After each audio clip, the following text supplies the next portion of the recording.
liked what he did and who he was and how he was being.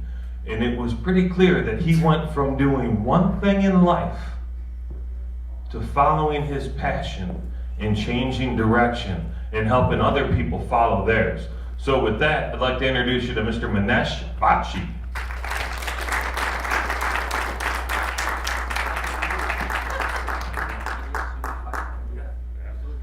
Wow, that's quite an introduction. I didn't know that I had inspired Terry Bean to do what he's doing today, and obviously inspiring a lot of other people. So please give a round of applause to Terry Bean there.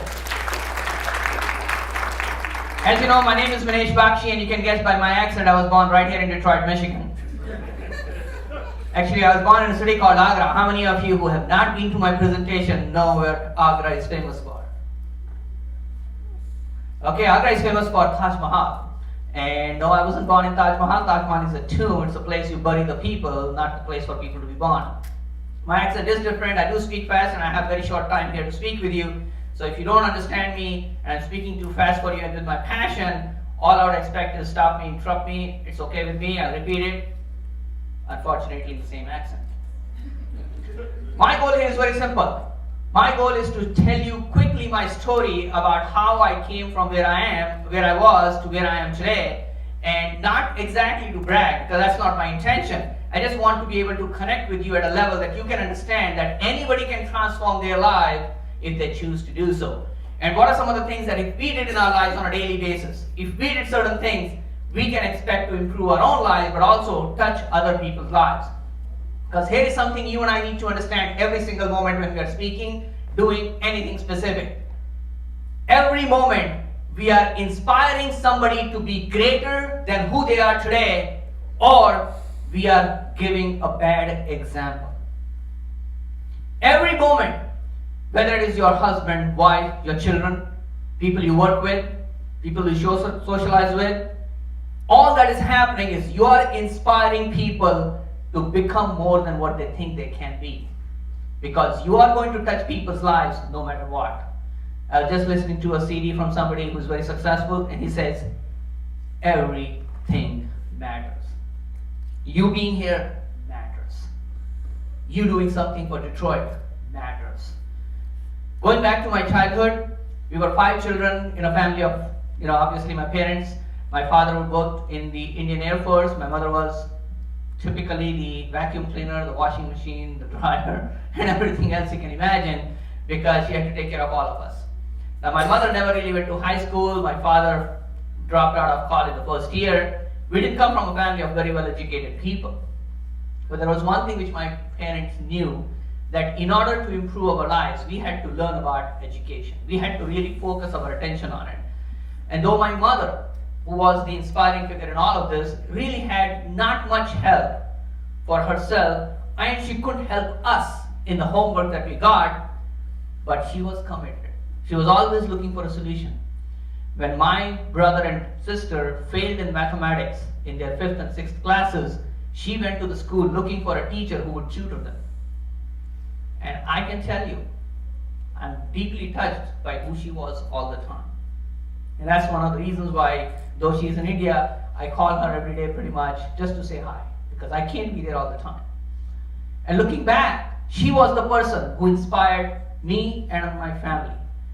Now, we didn't have a whole lot. I mean, it was obvious enough, okay? At one time, we had a well in our backyard to take water from, which was not drinking water. And my parents had to be up at 2 in the morning, which is night, with a full couple of blocks of people standing in line for 2 pots of drinking water. I'm not saying that to be a sad story, but I just want to remind you that when people say that circumstances are hard, it's because they are too soft. They're not willing to step up. I don't know if I would be willing to go through that, because I look at that and I say, wow, my parents were dedicated to their family. My parents were dedicated to the betterment of the children, which is why they chose to do the things that they did, because I know it was tough for them. My father, being in the Air Force, moved from one place to another place to another place, and I can tell you, it was never easy for them. Now, we never questioned anything, because I know some people say, hey, I will lose my friends. Well, so what? I still through Facebook have been able to connect with some friends. In fact, one of my friend's daughter is getting married next month in India, and he was inviting us. I won't be able to make it, but it was fun to connect with these people because their lives are different, but it's again an inspiration to all of us. So fast forward, I did my bachelor's in electrical engineering, I did my master's in systems engineering and management, which was my key to success. Why? Because it opened the door for me to get a job with a big company, which brought me to the US. So I stayed here for about 7 months, and after that I realized that it was time to go back to India, so I did. And when I went back to India, I thought India had changed because India was no longer what it was, in my opinion, at that time. Because it was more crowded, more polluted, more noise, and the trains were too crowded, I couldn't even get in the trains anymore. And I told my boss, hey, do you have another project in the US? I would like to go back. Which is what happened, and I came back to US. And when I was leaving, I said to my parents, the chances of me coming back to live back in India are pretty slim. Just understand that. I like US, I like the concept of freedom in this country, I like the liberty that these people enjoy, and the opportunities that they have. And that's the reason I came here. I was 12 years into computer programming when I realized it was not the passion for me. It was not what I wanted to do for the rest of my life, which is where I decided I wanted to be a speaker, author, and a business coach. And just like Terry Bean was talking about companies deciding for you sometimes, well, what happened to me was in May of '99, I told my boss, because I was an independent contractor, I said, hey, you know what, I don't want to work 40 hours a week anymore, I want to work 20 hours a week, I'll work from home, so you can give the space that I have, which is a big office, to one of your new employees. She knew I was obviously on my way out. Within 6 months or so, she said, hey, we don't have a position for you anymore, and I had to look for a job. I didn't want to look for a job, because I knew I was not going to be able to do that job. And that's when I decided I want to be a speaker, author, and a business coach. The process was not easy for me. And it's always difficult when you and I start something new. But here is the point. If you don't live your passion, what are you living for? If you can't enjoy and believe what you have to share with other people all the time, giving the inspiration to people about who you are and what you offer, what's the point? Today, I enjoy my beautiful wife, children, we homeschool because that's what I fundamentally believe in. 10-year-old and 6-year-old, 10-year-old daughter, 6-year-old son. My wife helps me in my businesses, and we have been able to enjoy a decent lifestyle at times. I've gone through rough times just like everybody else has, but again, there's a better tomorrow. And here's what I would tell you. One of my role models today is Dr. Ben Carson. How many of you have heard of Dr. Ben Carson? I mean, he's a man who is from Detroit.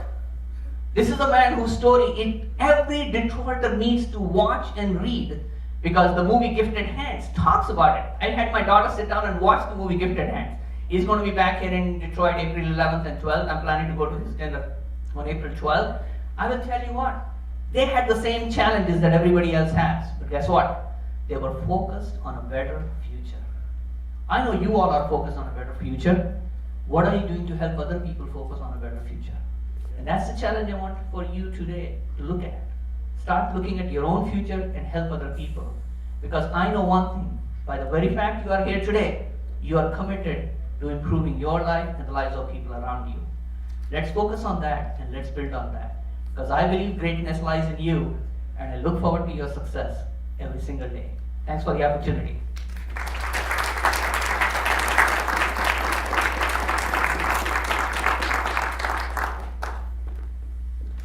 It's amazing what you can do when you put passion first. We've heard that theme a couple of times today, that if you are working for the money, you're going to lose satisfaction in what you're doing.